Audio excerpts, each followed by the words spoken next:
By the way, I never went to the island. I never had the privilege of going to his island. When Donald Trump smugly celebrated what he thought was the collapse of Stephen Colbert, he made a fatal mistake. He didn't silence a critic. He set off a bomb right under his own feet. The response? It came live on air. We got the smokiest yet, because the Wall Street Journal is now reporting that back in May, Attorney General Pam Bondi informed the president that his name was in the Epstein files. But he said he hardly knew the guy. When Colbert dropped that bombshell, intense panic engulfed Trump's inner circle. The darkness they tried to hide was exposed, and the name Donald Trump etched in those records became a nationwide alarm bell. To leave no doubt, Colbert didn't just speak. He let the photos tell the story of 2 decades of champagne, smirking smiles, and buried secrets. I believe you were saying it's the biggest deal, that only the smartest, most handsome man would have agreed to this deal. Before all that boring international trade stuff, Trump hit the links where he had a good round with a little help from cheating, allegedly. See if you can spot the alleged moment. Yet most Americans still believe Trump barely knew Jeffrey Epstein. Those parties weren't just filled with perfume, they reeked of power, depravity, and predators.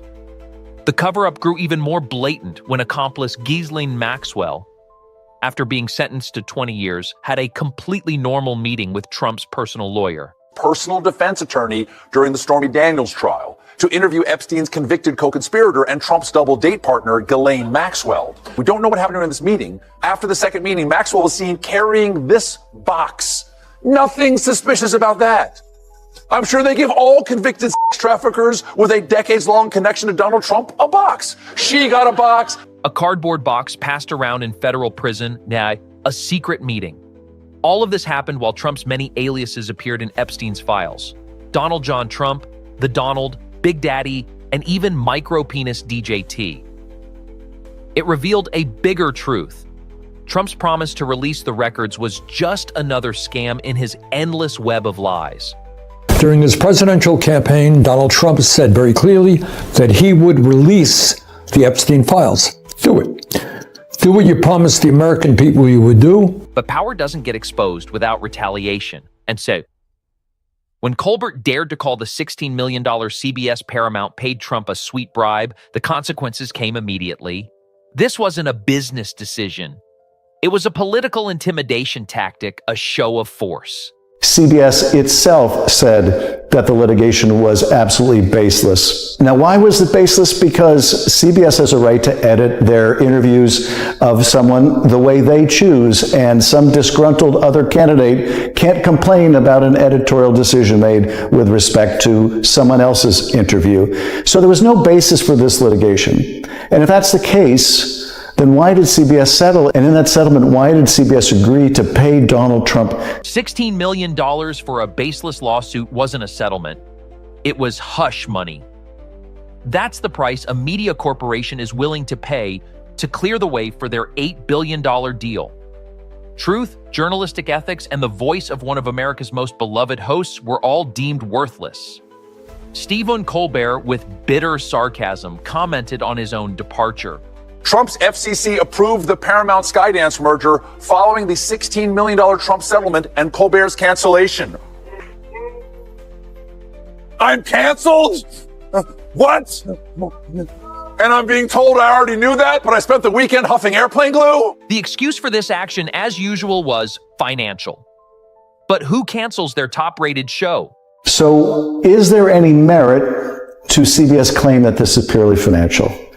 The circumstantial evidence would say there isn't a whole lot of merit there. And the top-rated show was the one that CBS just canceled. It's also instructive to look at May of this year when Paramount CEO was asked about the late-night show with Stephen Colbert. This case created a chill effect that spread across the media industry. If someone as influential as Stephen Colbert can be silenced by business interests and political pressure, what does that mean for a local journalist or an independent blogger? They'll self-censor.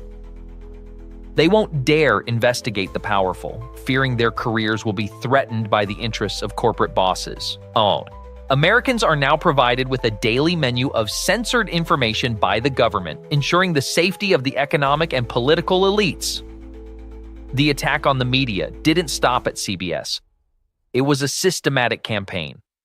After CBS bowed down, the next target was clearly outlined. Trump doesn't seem satisfied with humiliating just CBS, because over the weekend he posted, "Wow, Comcast's NBC is down in viewership almost 28% this year. They are an arm of the Democrat Party and should be held accountable for that. Likewise, fake news, ABC," adding, "In my opinion, their licenses could and should be revoked. MAGA." Calling the press the enemy of the people wasn't a joke.